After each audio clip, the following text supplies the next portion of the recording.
आइए सुनते हैं आज की वीडियो में जन्नात से मुतल्लिक एक पुरअसरार कहानी। अब बस भी कर दे कोमल आपी, कितना उपटन मलेंगी, मैं बैठे बैठे थक गई हूँ। अरे बाकी लड़कियाँ कितने जतन करती हैं अपनी शादी पर अच्छा दिखने के लिए, और एक तुम हो जिसे उपटन मेहंदी से उलझन होती है। उपटन साफ करते हुए कोमल आपी ने खफगी से राबिया को देखा, जिसकी नाना ने उन्हें अच्छा खासा जिज कर दिया था। राबिया की शादी करीब ही थी और वो मायों बैठी हुई थी। रोज़ रात को कोमल आपी उसे उपटन मला करती थी। रात के 3 बज गए हैं कोमल आपी, यूं जागते रहने से आंखों में हल्के पड़ गए तो मैं फिर बारात वाले दिन चुड़ैल लगूंगी, दुल्हन नहीं। राबिया के पास भी फौरन जवाब हाजिर था।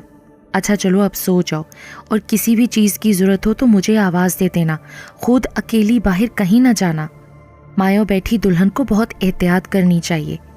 सब कुछ समेट कर राबिया को हदायत देती कोमल आपी वहीं कमरे में मौजूद दूसरे बिस्तर पर सोने के लिए लेट गई।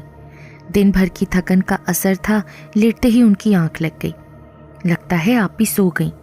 राबिया ने अपना साइलेंट पर लगा फ़ोन उठाया, जिस पर मुसलसल अहमद की कॉल्स आ रही थीं। सो गई आपी क्या? दूसरी तरफ से सवाल हुआ। हाँ सो गई हैं, और अब आप मुझे भी सोने दें, आपसे तो एक दिन का सब्र नहीं हो रहा। राबिया ने खफगी से अपने होने वाले दूल्हे से कहा। फिर दोनों की ना ख़त्म होने वाली बातें शुरू हो गई थीं, जब किसी बात पर हंसते हुए अचानक राबिया को फंदा लगा। अरे पानी पी लो, अहमद ने फिक्रमंद होते कहा। राबिया ने खांसते हुए साइड पर रखा जग देखा जो खाली था। कोमल आपी शायद उसे भरना भूल गई थी। अहमद को बताकर उसने मोबाइल साइड पर रखा और कोमल की नींद के ख्याल से खुद ही जग भरने कमरे से बाहर निकल आई। हर तरफ सन्नाटा छाया हुआ था। सभी अपने अपने कमरों में मौजूद नींद के मज़े लूट रहे थे। राहदारी से गुजरते हुए उसने सहन में नज़र दौड़ाई, जहां लगा नारियल का दरख्त अंधेरे में डूबा हुआ था। तेज़ हवा से हिलते पत्तों की आवाज़ से अचानक ही उसे खौफ आने लगा। उसके चलने की रफ्तार में खुद ब खुद तेज़ी आ गई। किचन में पहुंचकर उसने सुख का सांस लिया। खौफ के ज़ेरे असर उसे खांसी भी भूल गई थी। 2 गिलास भरकर पानी पीने के बाद जग उठाया कि अचानक ज़ोरदार आवाज़ के साथ किचन का दरवाज़ा बंद हुआ। वहीं जग हाथ से छूटकर ज़मीन बोस हुआ और एक फलक शगाफ चीख उसके हलक से निकलकर कमरे में गूंज उठी। अम्मी, अबू, राबिया घर पर नहीं है। सुबह कोमल चीखती चिल्लाती कमरे में आई, जहां अम्मी आंसू बहा रही थीं। वहीं बाप भाई गुस्से में खड़े माहौल और गरमा रहे थे। मैं तो कहती थी ना शबीर, ये लड़की ज़रूर कोई गुल खिलाएगी। परेशान माहौल में भी भाभी ने जलती पर तेल डालना ज़रूरी समझा था। अम्मी के रोने में मज़ीद रवानी आ गई। जाकर ढूंढो इसे शबीर, देखो हमारे मुंह पर कालक मलकर कहाँ गई है। सलीम साहब का गुस्से से बुरा हाल था। वो सोच रहे थे कि आखिर कहाँ कमी रह गई कि उनकी छोटी बेटी शादी से एक दिन पहले घर से यूं गायब हो गई। आलिया बेगम और सलीम साहब के 3 बच्चे थे। बड़ा बेटा शबीर, उससे छोटी कोमल और फिर दोनों से छोटी राबिया। शबीर और कोमल शादीशुदा थे, जबकि राबिया का निकाह कल खाला के बेटे अहमद से होना था, जिसके बाद वो रुखसत होकर अपने ससुराल चली जाती। मगर अब राबिया घर से गायब थी। आलिया बेगम को अब सब कुछ ख़त्म होता दिखाई दे रहा था। उनकी अकलौती बहन को खबर मिलते ही हर ताल्लुक़ ख़त्म हो जाना था। राबिया घर से गायब है, ये खबर जंगल में आग की तरह फैली थी। हर एक के मुंह में एक अलग कहानी थी। अहमद भी अपनी माँ दीबा के साथ उनके घर पहुंच चुका था और इस बात को मानने से इनकारी था कि राबिया घर से भागी है। दूसरी तरफ शबीर उसकी जिन सहेलियों को जानता था, उन सब के घर जाकर पता कर चुका था। किसी को कुछ मालूम नहीं था। सुबह से शाम होने को आई थी, पर राबिया का कुछ पता न चल सका। अहमद, कहीं तुमसे झगड़ा तो नहीं हुआ था राबिया का? कोमल ने माँ को चुप कराते हुए अहमद से सवाल किया, जो सर थामे चारपाई पर बैठा था। नारियल के दरख्त की कुछ शाखें उसके सर पर साया की हुई थीं। शबीर और सलीम साहब अब भी राबिया की तलाश में बाहर गए हुए थे और उनके इंतज़ार में वो सब दरवाजे पर नज़रें जमाए सहन में बैठे थे। मैं कह रहा हूँ ना, रात में वो मुझसे फ़ोन पर बात कर रही थी, फिर उसे खांसी उठने लगी और पानी पीने का कहकर वो किचन में चली गई। इसके बाद हमारी बात नहीं हुई। अरे होती भी कैसे, मैडम घर से जो भाग गई थीं। सोबिया भाभी ने फिर जहर में डूबा तीर छोड़ा। उन्हें तो राबिया से खुदा वास्ते का बैर था, क्योंकि शादी के बाद उनका सामना राबिया से ही हुआ था। कोमल तो उनके साथ ही रुखसत होकर अपने घर की हो चुकी थी, इसलिए अज़ल से चली आ रही ननद भावज की रवायती जंग इन दोनों के दरमियान ही रही थी, जो अब नफरत का रूप इख्तियार कर चुकी थी। बस कर जाएं भाभी, कोई घर से खाली हाथ नहीं भागता। रुपया, पैसा, जेवर, फोन सब घर में मौजूद है, यहाँ तक कि उसकी चप्पल भी किचन में पड़ी है। कोमल की बर्दाश्त भी अब जवाब दे गई थी। तो क्या कोई जिन भूत उठाकर ले गए उसे? सही कहा। नामानूस आवाज पर सबने चौंक कर दरवाजे की तरफ देखा। जहां जहां राबिया हो सकती थी वो हर उस जगह जाग कर देख चुके थे, मगर कुछ पता नहीं चल रहा था। अपनी इज्जत की खातिर थाने जाकर गुमशुदगी की रिपोर्ट भी दर्ज नहीं करवा सकते थे, और जाकर कहते भी क्या कि बारात से एक दिन पहले दुल्हन अपने ही घर के किचन से गायब हो गई। बस अब्बू, अब घर चलते हैं, शबीर ने फुटपाथ पर चलते हुए सलीम साहब से कहा, जिनकी हालत काफ़ी गैर हो रही थी। घर जाकर क्या करूं? अपनी इज्जत का जनाजा उठता देखूं बेटा, बेबसी से कहते वो वहीं फुटपाथ पर बैठ गए। अब्बू संभालें खुद को, राबिया मिल जाएगी। वो नहीं मिलेगी, उसे जिन्नात ले गए।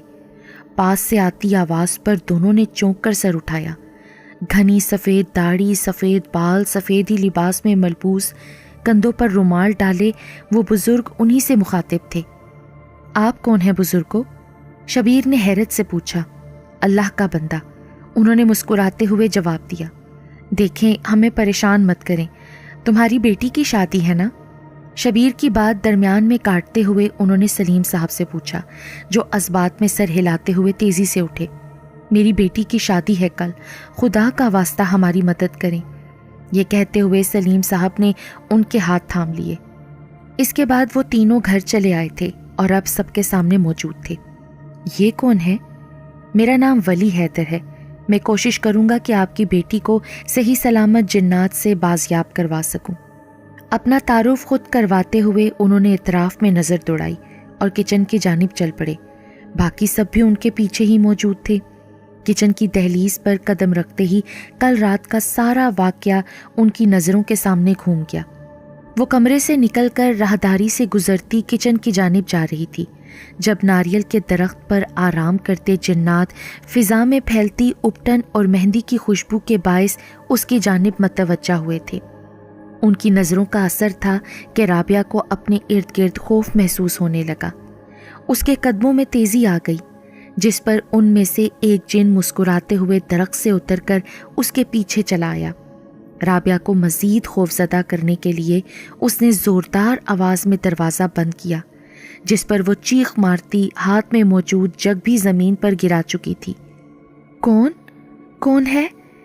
मरी मरी सी आवाज़ उसके हलक से निकली कि तभी वो जिन उसके सामने हाजिर हुआ। रात गए तन्हाई में उस खौफनाक सूरत को अपने सामने देखकर वो होश से बेगाना होती बेहोश हो चुकी थी, जिसके बाद वो जिन उसे उठाकर अपने साथ लिए गायब हो गया था। इसीलिए कहते हैं कि मायों बैठी दुल्हन को अकेले कहीं नहीं जाना चाहिए, या उस दुल्हन को अपने साथ माचिस या छुरी रखनी चाहिए। अब क्या होगा? राबिया वापस आएगी या नहीं? दीबा खाला के पूछने पर सबने सवालिया नज़रों से वली हैदर साहब की तरफ देखा। मैं आज रात नारियल के दरख्त के नीचे बैठकर पढ़ाई करूँगा। अल्लाह ने चाहा तो वो इसे वापस छोड़ जाएंगे। नाउमीदी से बचाने के लिए जितना कहना ज़रूरी था उन्होंने वही कहा। मैं भी देखती हूँ कैसे वापस आती है। मुझे तो ये सब ढोंग लग रहा है, पता नहीं कहाँ से ढोंगी बाबा को उठा के ले आए हैं। अपनी इज्जत को बचाने के लिए खूब ड्रामा रचाया है। मुझे तो पहले ही शक था किसी यार के साथ ही भागी होगी। सोबिया भाभी ने दिल में सोचा और बाकी सब की तरह खुद भी रात का इंतज़ार करने लगी। तकरीबन 11 बजे वो नारियल के दरख्त के नीचे बैठे थे।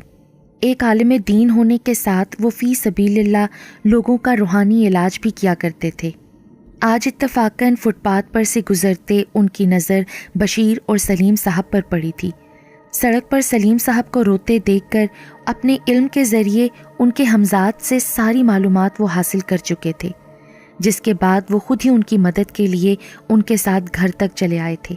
और अब तन्हा नीचे ज़मीन पर बैठे वो आहिस्ता आहिस्ता कुरानी आयात का विर्द करने में मसरूफ़ थे।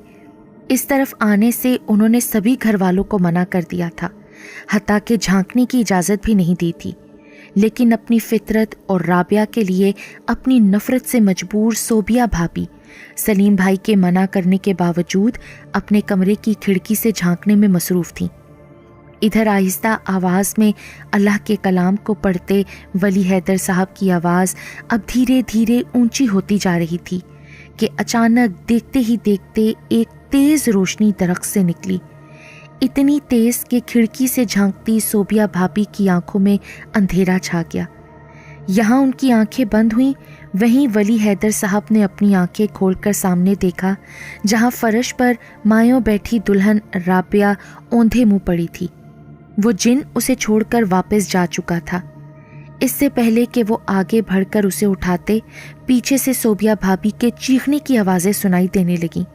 बशीर, ओ बशीर, मुझे कुछ नज़र नहीं आ रहा, मेरी आंखों के सामने अंधेरा छा गया है, देखो बशीर, मुझे क्या हो गया। इस वाक़ये ने सभी की ज़िंदगियों को बदल कर रख दिया था, ख़ास तौर पर राबिया और सोबिया भाभी की ज़िंदगी को। राबिया की शादी अहमद से अपने वक्त पर हुई थी, मगर इस वाक़ये ने उसका हुस्न व जमाल सब छीन लिया था। वो जिन उसे वापस छोड़ तो गया था, मगर जाते जाते उसे एक निशानी दे गया। उसके लंबे स्याह बाल जो कमर से नीचे जाते थे अब शानों तक महदूद हो गए थे और चेहरे की रौनक कहीं खो सी गई थी, जबकि सोबिया भाभी अपनी नफ़रत में जलती अब हमेशा के लिए आंखों से महरूम हो चुकी थी।